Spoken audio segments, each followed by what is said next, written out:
de Estudo e Pesquisa das Artes e Ciências Circos da FEFNICAMP, apresenta a série Pod Circos, um conjunto de podcasts sobre as mais diferentes produções acadêmicas e científicas que buscam ampliar nossa comunicação com a comunidade. Olá, sou Ana Luísa Cardoso. Vou contar um pouquinho da minha história. Eu me formei como atriz na CAU em 85. Trabalhei com teatro de boneco e também atuei e dirigi em espetáculos para infância e juventude. Alguns anos depois, tive o privilégio de fazer parte de um projeto do diretor Aderbal Freire Filho, o Centro de Demolição e Construção do Espetáculo. Ali foi minha faculdade prática de teatro. Mas foi em 87, em Cuba, que iniciou minha revolução.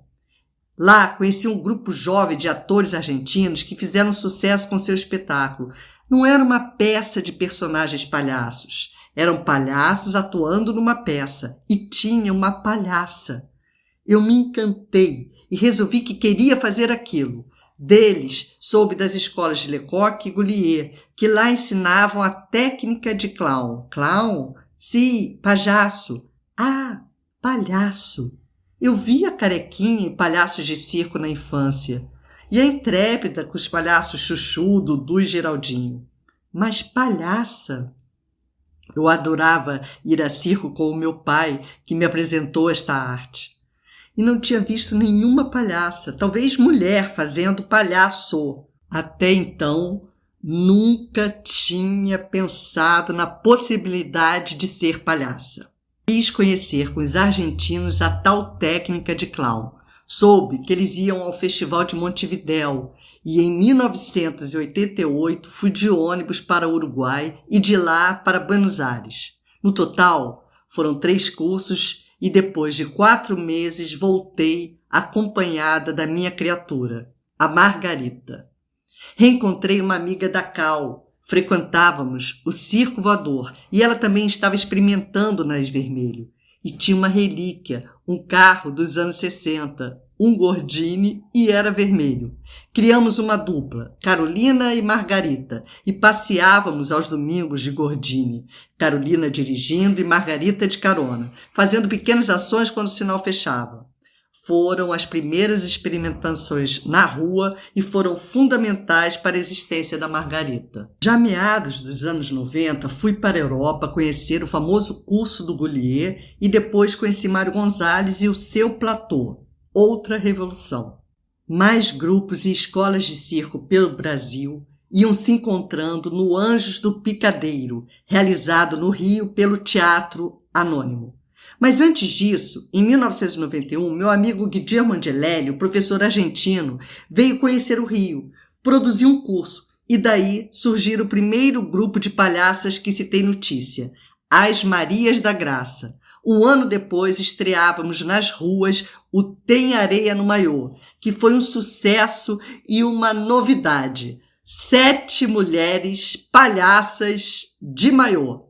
Participamos de vários festivais de teatro, pois eram poucos os de circo. Fizemos turnês pelo Brasil e temporadas em São Paulo. Inspiramos muitos grupos e pessoas com a nossa praia de Copacabana. E era convidada para dar oficinas em muitas cidades do Brasil. Com as Marias, foram 10 anos participando na criação, produção e atuando com a Margarita, numa dedicação imensa. Mas sonhos acabam. Por discordâncias, saí do grupo sem lenço e sem documento. Tinha 40 anos e quis estudar outros assuntos. Entrei para a faculdade, fotografia. E sempre era convidada para orientações e oficinas ou para espetáculos teatrais. Alguns anos depois, crio a Companhia dos Melodramáticos, cujo foco eram os dramas circenses. Época do mandato do Lula, com seu programa maravilhoso de cultura, vários projetos e oportunidades para a classe artística surgiam, aumentando festivais, principalmente de circo, encontros, oficinas para todas as regiões do Brasil. E num deles, chamado Prêmio Carequinha de Estímulo ao Circo, conheci o Circo Teatro Biriba de Santa Catarina. Outra revolução. Aquela vivência em 2005 de 15 dias no Circo de Geraldo Passos, aprendendo, trocando e atuando nas comédias e dramas foi realização de um sonho. Com os melodramáticos, fizemos 3 espetáculos, 2 leituras e um curta. Um DVD com todas as entrevistas com os artistas do Circo Teatro Biriba foi enviado para várias instituições e bibliotecas do Brasil. Com a Margarita tem um espetáculo, Margarita Vai à Luta, e um número com Meu Cão. O espetáculo já foi apresentado em várias regiões do Brasil e em Lisboa. A pandemia deu uma enorme interrompida, mas no Instagram pude criar performances e abrir uma janela para outras maneiras de apresentação.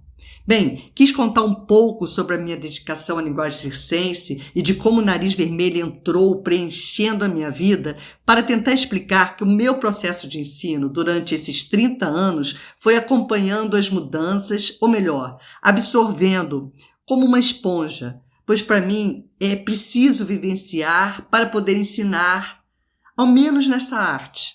Hoje vejo que fui responsável por dar aula recém-chegada de Buenos Aires e com a única experiência que tive nos cursos. Mas a minha vontade de compartilhar o que aprendi e exercitar com outras pessoas era maior. Na medida que Margarita amadurecia, influenciava o meu direcionamento dos exercícios e o meu olhar para com quem estava ali, para experimentar o nariz. Fui criando uma metodologia. A minha melhor contribuição foi num curso de teatro de uma universidade no Rio. Desenvolvi um método com resultados maravilhosos. Fui chamada para um período, mas foi tão significativo que passei a ser docente e uma nova disciplina foi acrescentada no currículo chamada palhaçaria. Hoje mudaria o nome. Bom, ali pude desenvolver um exercício que aprendi com Mário Gonzalez em Paris, o platô. Era um mês com carga horária intensa em dias contínuos. O platô é um jogo que trabalha o equilíbrio entre os jogadores.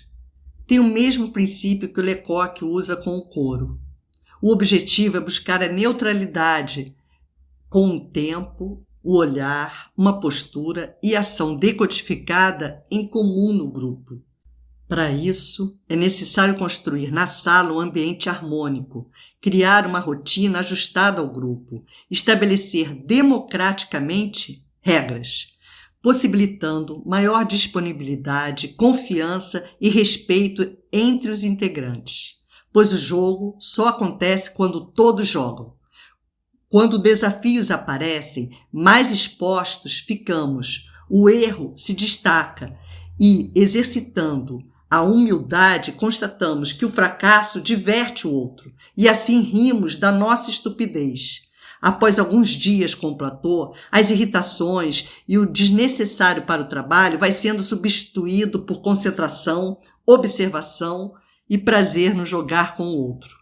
Neste momento, tem uma cerimônia para a colocação do nariz vermelho e depois a escolha da indumentária. O platô, então, é ocupado por palhaços e palhaças que, presos às regras, abrem espaços para improvisações, virando um enorme picadeiro.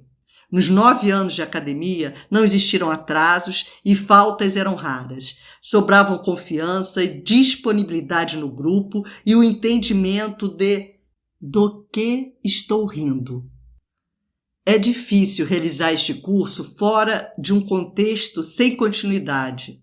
Realizo com grupos quando me convocam para uma reciclagem ou início de um novo trabalho. Bem, sinto realizada quando vejo muitos ex-alunos em ação, dando aulas, apresentando nas ruas, nos palcos e picadeiros. Sou grata por eles, pelos meus mestres e pela Margarita. Para mim, o palhaço, a palhaça, é a arte de mostrar o quanto ridículo nós humanos somos e saber que o desafio da vida é de não levá-la com tanta seriedade. Agradeço a disponibilidade de mais este compartilhar. Que a alegria volte ao Brasil. Viva o circo! Outubro de 2022. Muito obrigado pela atenção. Continue acompanhando nossos podcasts e outras publicações no Facebook, Instagram, no canal do YouTube, na web oficial Circos Unicamp, pesquisando o ensino do circo.